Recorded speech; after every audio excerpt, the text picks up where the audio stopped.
કરી રહ્યા છે આપણે રેમન્ડના મેનેજમેન્ટની સાથે. સેગમેન્ટ રિલેટેડ તો ડિસ્કશન કર્યું આપણે, બટ એક डेट कंडीशन ऊपर चेक ले लिए.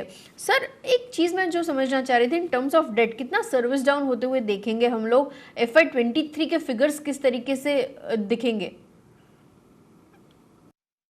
जी बिल्कुल, आप देखें तो हमारा जब पैंडेमिक के पहले जो कंपनी के पास नेट डेट था कंसोलिडेटेड बेसिस पे, वो था करीब करीब 2200 करोड़ रुपए का.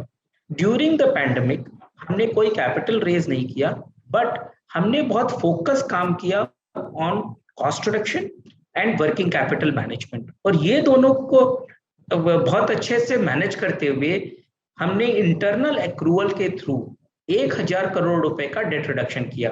तो जो 31 दिसंबर को आप देखें तो हमारा डेट हो गया 1250 करोड़. तो हमने कंपनी ने के बोर्ड ने एक क्लियर मैंडेट दिया है टीम मैनेजमेंट टीम को कि जो भी कैश फ्लो आप जनरेट करेंगे प्राइमरली वो जाएगा डेट रिडक्शन के लिए, और हमने क्लियरली बताया है कि नेक्स्ट 3 साल में ये कंपनी डेट फ्री हो जाएगी. और आपने देखा कि पिछले क्वार्टर में, थर्ड क्वार्टर में हमारा 300 करोड़ का एबिटा था और 300 करोड़ से हमने डेट कम किया. तो हमने काफी वर्किंग कैपिटल मैनेजमेंट में काफी डिसिप्लिन लाई है. जैसे कुछ हमारे डीलर नेटवर्क कुछ सेगमेंट में डिले करते थे पेमेंट, हमने टाइटन किया कि अगर आप टाइमली पेमेंट नहीं करेंगे तो हम आपको डिलीवरी नहीं देंगे. तो उससे हमारी काफी सुधार आया वर्किंग कैपिटल में. तो इस तरीके से हमने काफी जगह पर ये कोशिश करी है एफिशिएंसी बनाने के लिए, जिसके कारण जो भी कैश फ्लो जनरेशन होता है वो डेट रिडक्शन में जाता है. और हम ये क्लियरली मानते हैं कि अगले 3 साल में इस कंपनी के पास इतनी एबिलिटी है, शायद उसकी जल्दी भी होगा, कि हम आराम से डेट को जीरो ला सकते हैं, नेट डेट जीरो कर सकते हैं इस कंपनी में. और FY23 का आउटलुक कैसे बन रहा है?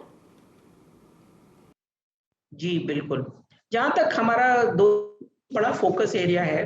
फोकस एरिया अगर मैं लाइफस्टाइल बिजनेस में बात करूं तो हमने ये जो एथनिक्स का अपना प्रोडक्ट है जो कि ट्रेडिशनल इंडियन वेयर, और आप सबको पता है कि हम एज रेमंड पूरी तरह से वेडिंग्स में इन्वॉल्व होते हैं. तो वेडिंग्स में जैसे फॉर्मल सूट्स चलते थे, अब ये शेरवानी कुर्ते पैजामे, तो हमने एक बहुत ही एक्सक्लूसिव लाइन एथनिक्स क्रिएट करी है, जिसका कि हम बहुत बड़ा एक्सपेंशन देख रहे हैं कि अगले 3 साल में हम इसको एटलीस्ट 4x तक का रेवेन्यू देखना चाहते हैं.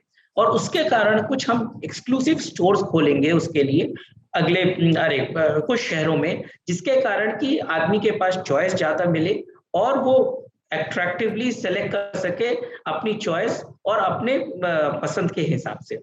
तो एक वो बड़ा हमारे पास एक्सपेंशन का है. दूसरा जो अपैरल सेगमेंट है, अगर आप अपैरल सेगमेंट की बात करें तो कोविड के समय ऑब्वियसली कोई दुकान नहीं गया, कोई मॉल नहीं गया, तो उसके कारण लोगों ने खरीदारी कम कर दी. बट हमारे जो आइकॉनिक ब्रांड्स हैं, Park Avenue, Color Plus, Raymond ready to wear, Parx, इनकी बहुत अच्छी, जैसे ही ये हमने देखा लॉकडाउन खत्म हुए, अनलॉक शुरू हुआ, हमारे डिमांड बढ़ती गई प्रोडक्ट्स की. और हमने एक और नया नियम किया है इसके अंदर. पहले हम 2 सीजन की लॉन्च करते थे साल में, अभी हमने 2 की जगह 4 सीजन कर दिया है, जिससे आपको स्टोर में हमेशा फ्रेशनेस रहती है, हमेशा नया कपड़ा, नया शर्ट, पैंट, टी शर्ट, ये सब देखने को मिलती है, जिससे कि जो कस्टमर का अट्रैक्शन है वो काफी बढ़ जाता है. इस तरीके से हम ये देख रहे हैं कि वो दूसरा हमारा एक बड़ा सेगमेंट है जिसमें काफी अच्छी ग्रोथ देखने को मिलेगी.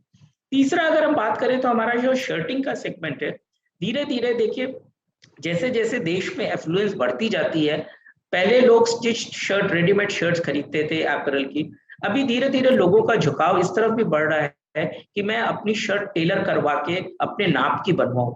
तो उस तरीके से हमने वो देखा है, वो एक नीश मार्केट है और उसके अंदर हम काफी अच्छा पेनिट्रेट कर रहे हैं. और सबको पता ही है कि ब्रांडेड शर्टिंग में तो वी आर अगेन नंबर 1. तो हमारा थीम ही यही है कि जिस प्रोडक्ट में रहो वो नीश है, जो क्वालिटी प्रोवाइड करो एंड प्रीमियम सेगमेंट को केटर करो. तो उस तरीके से हम उसमें भी एक बड़ी अच्छी ग्रोथ देखने की बात करते हैं. अगर अभी हम अपने रियल एस्टेट के बिजनेस की बात करें तो रियल एस्टेट में ऑब्वियसली आप लोगों ने को पता है कि हमने जो 1 BHK 2 BHK का फ्लैट लॉन्च किया था 2018-19 में. उसके बाद ये 3 साल में काफी अच्छा डेवलपमेंट देखने को मिला. तो पिछले नवंबर में हमने सॉफ्ट लॉन्च किया 3 और 4 BHK, और उसमें बहुत ही अच्छी हमको सेल्स देखने को मिली है। मतलब हम ये बता सकते हैं कि हमने जो इन्वेंट्री लॉन्च करी है उसकी 85% इन्वेंट्री हमने बेच दी जो लॉन्च करी है। तो इस तरीके से वो काफी अच्छी ग्रोथ। तीसरी बात हमने बताया कि हम अभी सिर्फ ये जो हमारा रियल एस्टेट का बिजनेस है सिर्फ मोनेटाइजेशन ऑफ लैंड के लिए नहीं है, जबकि ये हमारा रियल एस्टेट बिजनेस एक कोर बिजनेस की तरह बनता जा रहा है। इस कोर बिजनेस के ऊपर हम ये आशा कर रहे हैं कि हम आगे जेडीए प्रोजेक्ट्स लगाएं, जिसके कारण लैंड में हम पैसा नहीं खर्च करेंगे, जिससे कि बड़ा इन्वेस्टमेंट हो जाए। हम अपना ब्रांड, अपनी एक्सपर्टीज, स्किल और कंस्ट्रक्शन की कैपेबिलिटी लगाकर हम प्रोजेक्ट प्रोग्रेस करें। इसी बाबत हमने एमओयू एक साइन किया है on the western express way. एक 7 लाख स्क्वायर फीट का करीब 2000 करोड़ का प्रोजेक्ट हमने साइन किया है। तो इस तरीके से आगे हम रियल एस्टेट के बिजनेस में भी काफी अच्छी बढ़त देखते हैं। तीसरी बात, अगर हम इंजीनियरिंग बिजनेस की बात करें तो इंजीनियरिंग बिजनेस में बिकॉज हमको डिमांड देखने को मिली है और हमारे प्रोडक्ट की रिक्वायरमेंट है, उसके कारण एक हम कैपेक्स इन्वेस्ट करेंगे कैपेसिटी ग्रो करने को और प्रोडक्टिविटी एनहांसमेंट के लिए। उसके कारण उस मार्केट में भी उस बिजनेस में भी हमने काफी अच्छी ग्रोथ एक्सपेक्ट करी है आगे 22-23 में।